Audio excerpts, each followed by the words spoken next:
Hello there, and welcome back to the Showing Up to Your Life podcast and YouTube channel. My name is Art Burns, as you know, and as you also know, I'm really excited. I am always so excited to share these videos with you, share some ideas, share some practices, share some concepts, share some stories. And, I've gotten a lot of feedback over the last few days about the stories that I told last week. I told a couple of, one really, really tender and difficult personal story for me to tell. But I've gotten some really amazing feedback about that. Not so much about the fact that the story itself or how it was told or anything, but what people have been saying is how helpful it is for them to see, for them to understand, these kind of personal stories that show the level of challenge and the level of difficulty that people might be feeling. Okay. In other words, or a part of this has certainly been that people find it really helpful to know that I've been where they are now. Right. And that was always kind of the idea of telling the stories, specifically when it comes to anger. Right. And so I have another one for you today. Now, it's not quite as much a doozy as the one was the other day. I have lots more. So don't worry. There will be some with dooziness that are bound to come up. So I'm going to tell you that story in a second, right? But first, I want to do a couple little housekeeping kind of things, right? Monday morning, beginning of a new week, which actually is one of the things I want to talk about. I'm going to be changing my schedule here in the very near future. Probably not this week, probably not next week, possibly next week, but certainly by the week after that, I hope to be aligned in my new schedule, okay? A lot of what I've been doing here over the last couple of years as things have been building up and getting busy, right? I found myself for the last, like I told my wife the other night, I think it's something like 21 or 28 days straight now that I've been working, and I know better than to do this, right? And look, it's been a month and it's just been necessary, and I'm okay. Like, I know how to, one part of the, well, two things, right? Part of the mindfulness training that I have gone through allows me to see when I'm feeling the burnout, right? I'm not just kind of pushing through and just, expecting things to get better. Like, I see it very clearly, very readily, very openly, very clearly. I can see it. And so seeing it, right? Feeling the tension rise, feeling that burnout feeling coming, the exhaustion, the sort of moments of apathy, the real, like kind of postponing things here and there. I see that starting to creep in, and they're old habits that and that's the other part of it, is because I've lived through this before. I know what's going on. I can see it, and I've lived through it. Those two factors allow me now to start making changes that are necessary to avoid the burnout and the exhaustion that I have experienced before. And believe me, it's no fun to experience true exhaustion. It's like literally like you cannot function. And if you would like to talk about that sometime, I would be more than happy to talk about that with you, because you might be experiencing it, right? And it's not something that right? It's not something where you have like a little meter on your body that says, beep, you're exhausted, slow down. And it's not the kind of thing where, true exhaustion is not the kind of thing where one good night of sleep is going to change it. It doesn't work that way.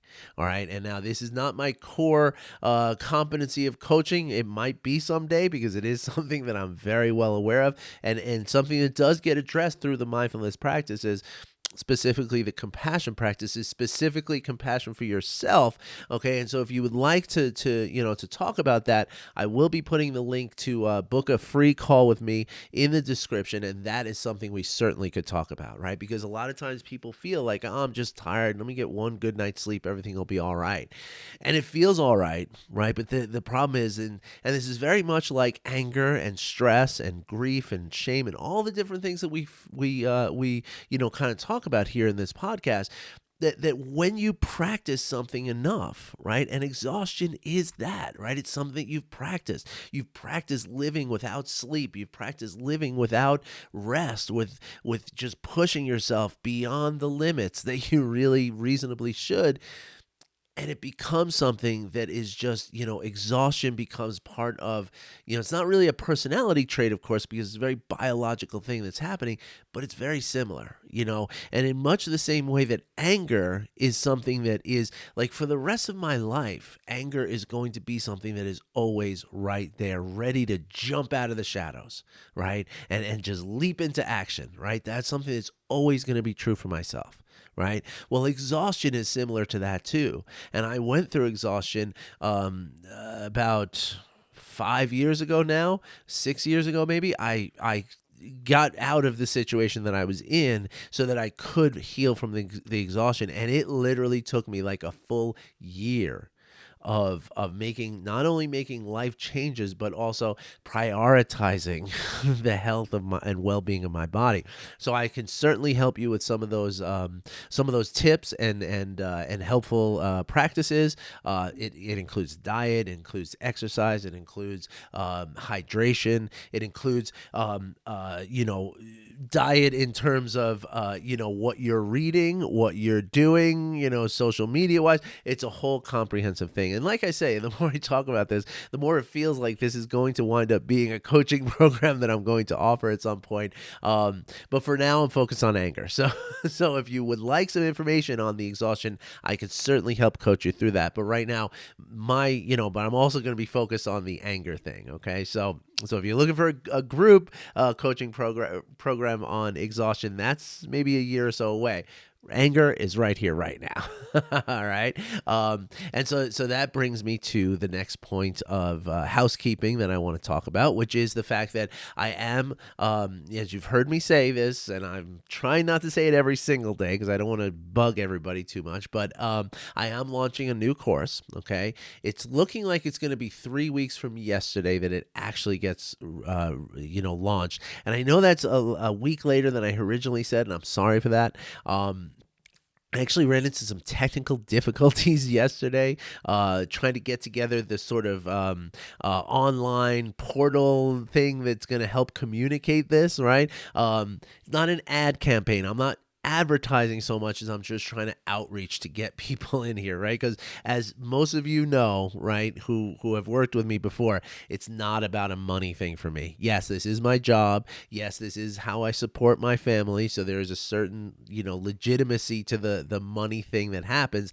But as any one of you who have ever been in a conversation with me knows, that it's much more about the work, right? And if financial arrangements are necessary, financial arrangements can be made. All right. And so just throwing that out there. Okay. And that's, and part of that is the fact that I have, and this is another part of housekeeping, part of the whole idea of allowing, or offering things at an affordable rate, right? Because it's, look, I get it, right? Like, especially now with the pandemic and everything that we're just coming out of now.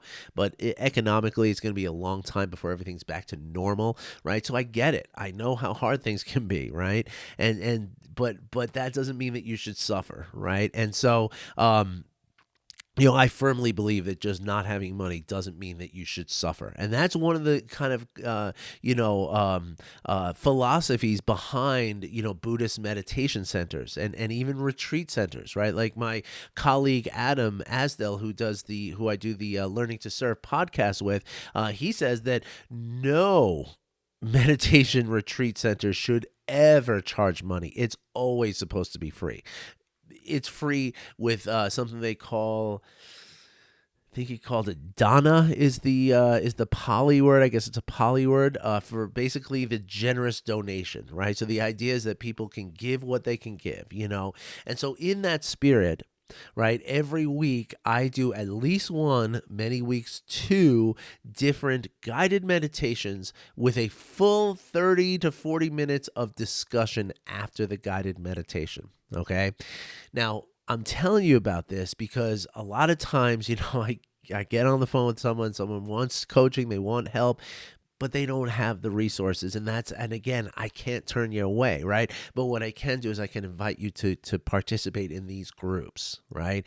I'm there to coach you, okay? And certainly we could jump on calls outside of that and everything like that. My point is that this is a free resource for you. Okay, completely free. Now, if you find it in your heart and your ability to donate to us and help us to manage some of the out of pocket costs associated with running this. I mean, it costs money to run a podcast, to run some Zoom costs money, the podcast costs money, meetup costs money, all this stuff. There's little nickels and dimes. So we do ask for donations where people are able to just make that sort of a cost neutral kind of thing. We're not looking to make money on this. We're just looking to provide this, to everyone who needs it, right? So again, I'm just letting you know, Wednesday evening at see if I got so many different things going on that I always screw up these times. Wednesday evening is at 7 p.m. Mountain Time, right, which would be 9 p.m. over on the East Coast and 6 p.m. on the West Coast, with 8 p.m. in the Central Time Zone. And then on Saturday mornings, now Wednesday evenings is the one that I, host as a regular thing, but Saturday mornings are the ones that my colleague Adam hosts. That is at 9 o'clock Saturday morning in the mountains, 11 on the East Coast and 8 o'clock on the West Coast, with 10 a.m. in the Central Time Zone.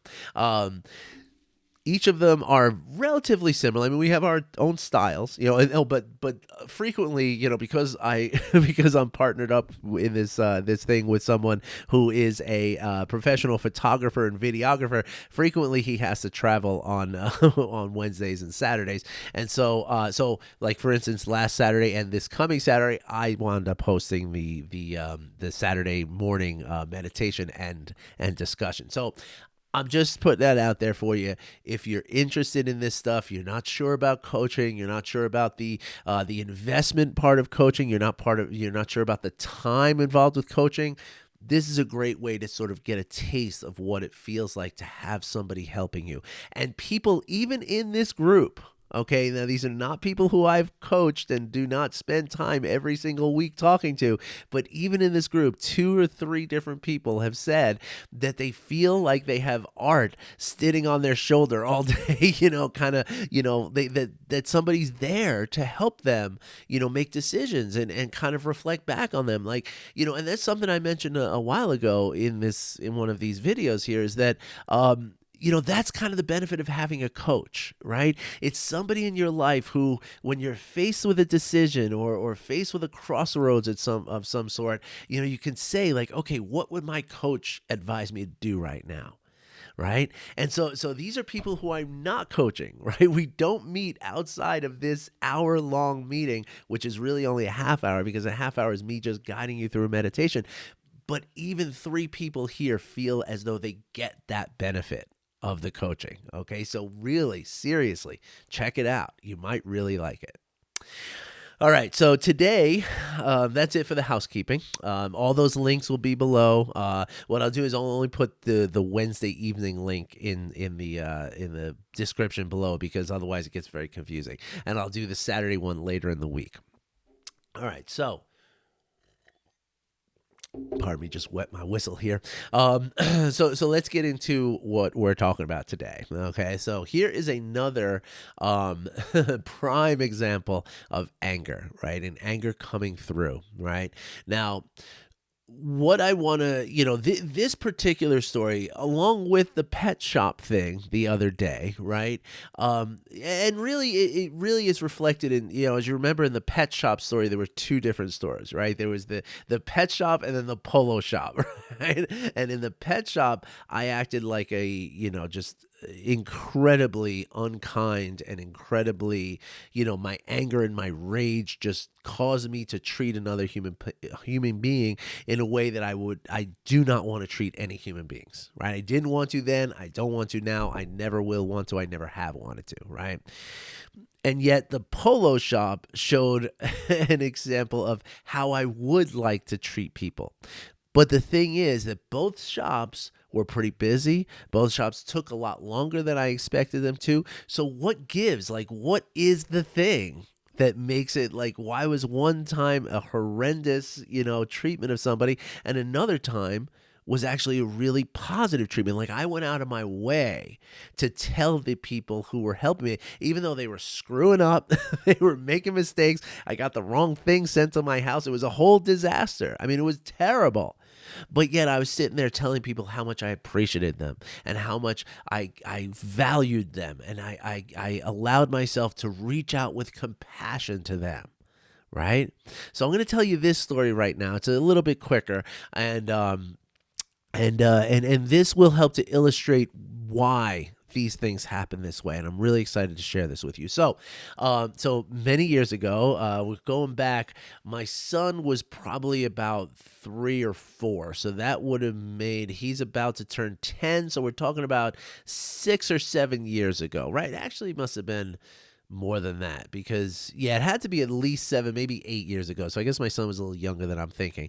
My daughter being just 2.5 years older than him, right? And so we were at this place. We used to live in the Hudson Valley, right? And in the Hudson Valley, there's this place called the Rocking Horse Ranch. Now, nowadays, because I have a new understanding and a new relationship to animals, right, and to their the rights of animals, right. So I don't know that I would recommend Rocking Horse Ranch, because it's a dude ranch, right. It's an old style dude ranch. It's been there since 56 or something like that, right. And it's been operating as a real dude ranch, right. So a bunch of horses, and they're beautiful animals. They really are, and they're well cared for. I want to make sure that I understand, that I make you understand that these horses are extremely well cared for. They actually run them every morning as a big group. You can watch these horses just galloping across this farmland and stuff. Really kind of beautiful. And so the thing about this place, the Rocking Horse Ranch, is really kind of cool, right? They have horseback riding. Obvi.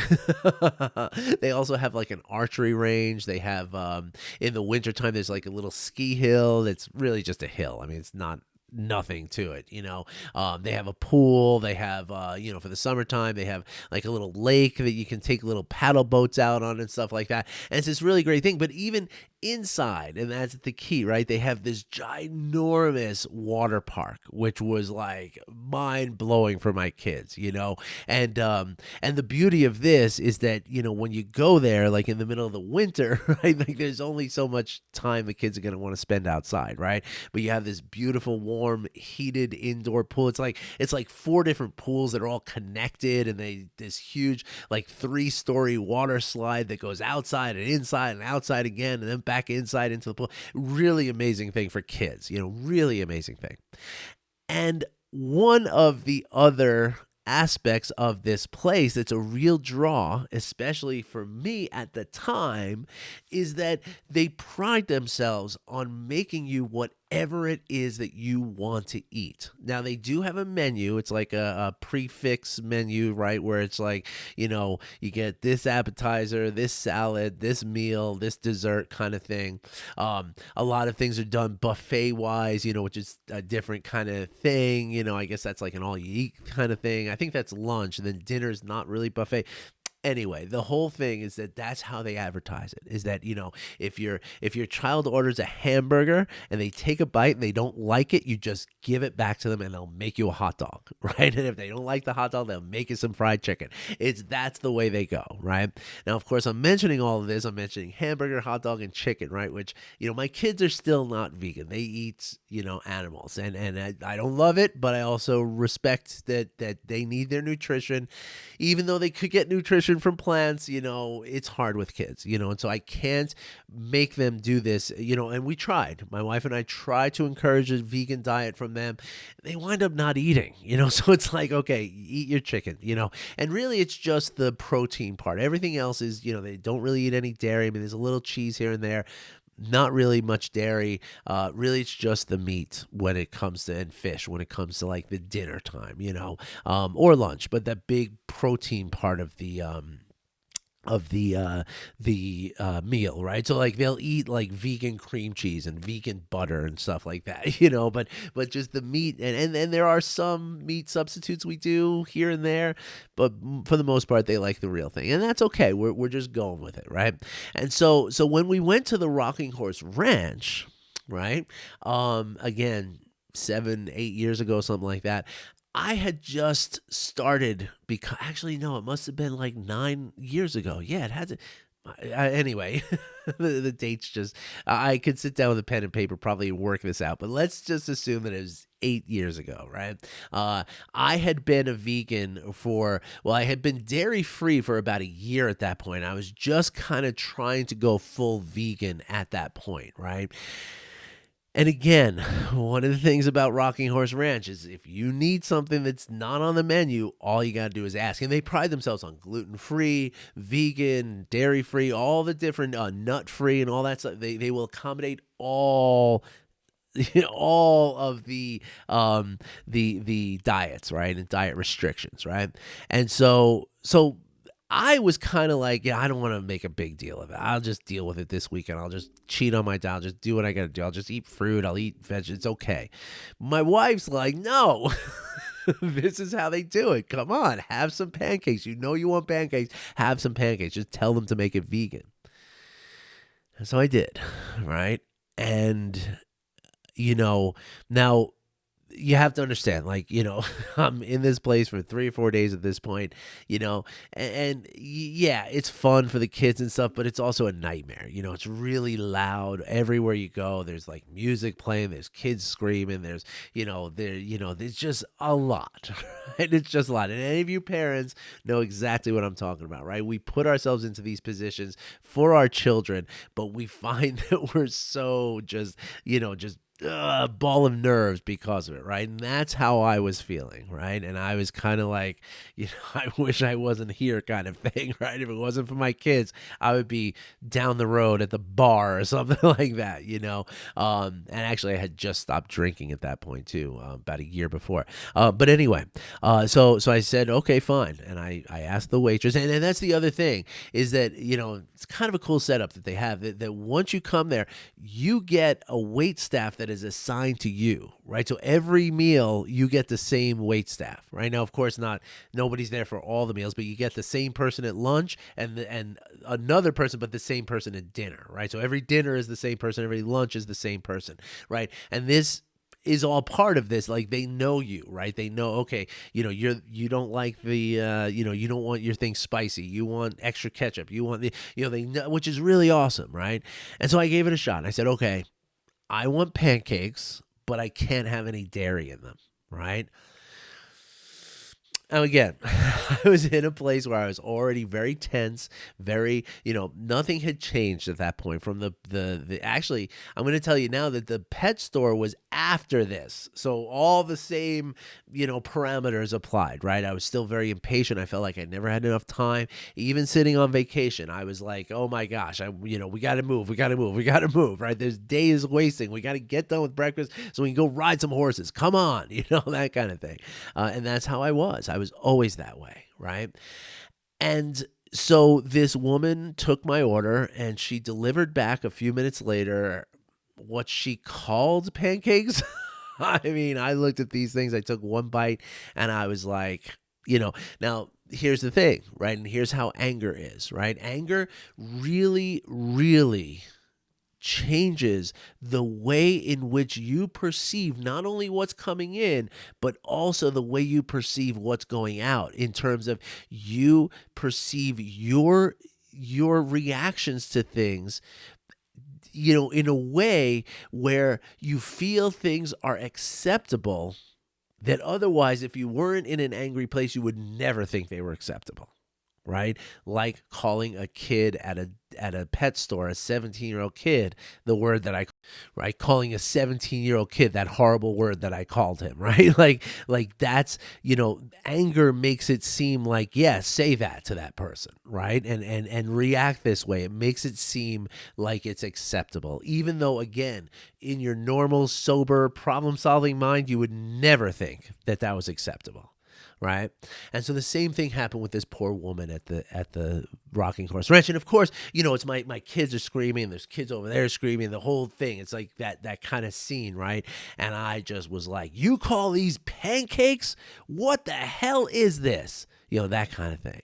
I pushed it away from myself and I looked at this woman like she was just like some, piece of dirt. And I felt terrible afterward, right? I mean, again, similar thing to the kid at the pet store, right? And so, but in a few minutes here, I don't want to get too much into the details of the story, just letting you know that it wasn't just an isolated incident at the pet store, right? That this happened. There's other ones too, and I'll share more with you as the days, lead up to this anger transformed program that I'm running in 3 weeks from now. But the thing I want to spend a few moments talking about right now, as I mentioned before, the whole why was my reaction so different between the pet shop and the polo shop? What was the difference? Because again, both instances had me, really not, my time was not honored in either situation. Right. The people in both situations were young, inexperienced, and very not good at what they were doing. Right. They were very slow. They were not proficient. They were not efficient. Right. Both situations involved, me at a store. Right. Like there were so many similarities.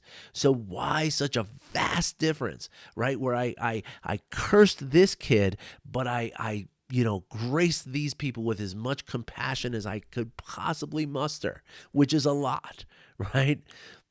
What's the difference? Well, it's the same difference that happened, or it's the same concept of what happened at Rocking Horse Ranch, right?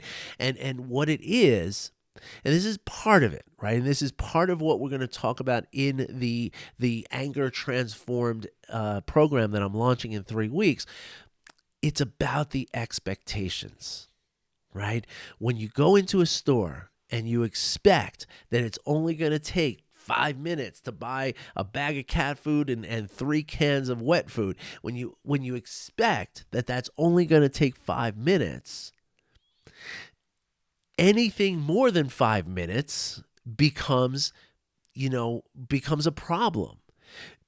It's not the time. It's not the fact. Again, the kid in the pet store and the kid in the polo store were exactly the same. They could have been brothers even, right? They even looked alike. I told you that in the story the other day, right? So there's no difference, right? It's not like one person was really good at his job and the other person was really bad at his job, and that's why the thing happened. It was purely based on my expectations. So when I was in the pet store all those years ago, I was, 7 years ago, whatever it was, I was, actually it was probably, again, I'm sorry, I don't mean to get caught up in all those years ago. Leave it at that. All those years ago, I was at the pet store, right? My expectation was that it should only take me 5 minutes to get done with this. And anything more than 5 minutes is not fair. And it's not just. And I, darn it, will not stand for it. Right? That was the mindset. Fast forward to 3-4 weeks ago when I was at the polo store, right? I went into that situation with no expectations. I wasn't thinking that it was going to take me any particular amount of time. I wasn't concerned with how much time it might take me. And therefore, the behavior of the people that caused the extra time did not bother me. Okay? The reason it did not bother me is not because of the behavior, because again, we could see a few years earlier that behavior was horrendous for me, right? But the difference is purely what's happening in here. It has nothing to do with the kid at the pet store, nothing to do with the kid at the polo store, nothing to do with the lady at the Rocking Horse Ranch. It has nothing to do with any of that. It has everything to do with what's happening inside of me. Right? And these are things, the good news here is that I can control what's happening inside of me. I can't control who's at a cash register when I walk into a store, whether it's a pet store or a polo store. I can't control who the waitress is or the server at a restaurant. I can't control how the person in the kitchen of a restaurant, decides to make vegan pancakes. We later determined that they actually made them gluten-free and vegan, which that's really not a good look. But again, I can't control any of that unless I'm going to march into the kitchen I make my own darn pancakes, right? But then I'll get arrested, right? Like, so I can't do that either, right? And so the whole point is that I can't control anything that's happening out there. But what I have full control over is what happens in here in my body and in my mind. And part of that is expectations. Right? Now it's okay to have certain expectations, but what you do when those expectations aren't met, that's the key, right? And so with training, right, we can learn to recognize when our expectations are not realistic, right? And we can also recognize our reaction to the not met expectations or the unmet expectations. So for instance, fast forwarding a few weeks ago when I was at the polo store, right? Like I probably did have some idea of how long it was going to take me to get in and out of the store. I mean, we all do that, right? Like we have a concept. That's part of what our minds do, right? But the key is though that I didn't like put all of my marbles on how long it was going to take me to get out of there, right? And when I realized that expectation was not being met, that's when I found myself letting go and accepting that things are changed. Things are not the way that I thought they were going to happen. And that's okay, right? That's the key, is that it's okay for things not to happen exactly the way we plan them. In fact, life hardly ever happens exactly the way you plan it. And so when we can let go of some of those expectations and accept what it is that's happening, doesn't mean we don't change it, right? It doesn't mean that I just eat that pancake and say, okay, yeah, it was delicious. Thank you so much. It doesn't mean that I have to do that, right? But what it does mean is that I don't have to get angry or better yet, as I always say, it's not about suppressing the anger, but what it is recognizing the anger arising in me and transforming that anger from something that wants to be ragey and yell at somebody, transforming that into something that is more of an assertiveness, right? So saying, hey, thank you so much for the effort, but I don't think these pancakes are quite right. Could you please review with the cook how he made them? Maybe he missed a step, but they don't feel like they're right. And if nothing can be done, please just bring me a bowl of cereal with some almond milk, and I'll be fine. Right? Like that's how I could have approached it, but instead, I treated her like I treated the kid. And what happens is when I'm doing that, my children are standing there watching me, sitting there at the table watching me, and guess what? My son now is almost 10 years old, and he's dealing with a lot of anger issues, right? Now, sure, some of that anger is in his genes because it's in my genes. It was in my father's genes, my grandfather's genes. I mean, that's another story I could tell you about the night where my grandfather tried to break down my bedroom door and beat the crap out of me. I'll tell you that story another time. So there is anger that exists in my nervous system, but it's also being practiced, or it had been being practiced. And so my son is practicing it. And that's the key, right? So it's not about eliminating it. It's not about eliminating the anger or eliminating the causes of the anger. It's about integrating it all and allowing myself to be happy, to thrive in spite of all of these things that are causing me the anger, which again is deeply tied to the expectations that we have in our lives. All right, this video has gone very long here. I hope you don't mind that. Please let me know if you have any questions about that. Okay, the link to book a call is in the description. Use it. Okay, if you think something here resonated with you and you want to talk more, use the link. Okay. All right, everybody. And also, again, a reminder, in 3 weeks from yesterday, I'm going to be launching this program that's going to be talking all about this, okay? Talking about the expectations, how to recognize the expectations, how to manage the expectations, because that's the thing that we manage, right? We don't manage the anger, which is the classic, right? Like anger management, right? No. You manage the expectations. You manage what's happening here, and the anger takes care of itself, all right? So I look forward to showing you that in a couple of weeks. All right, everybody. Thanks for listening. Thanks for watching. I'll be back in tomorrow. Take care, everybody. Have a great day.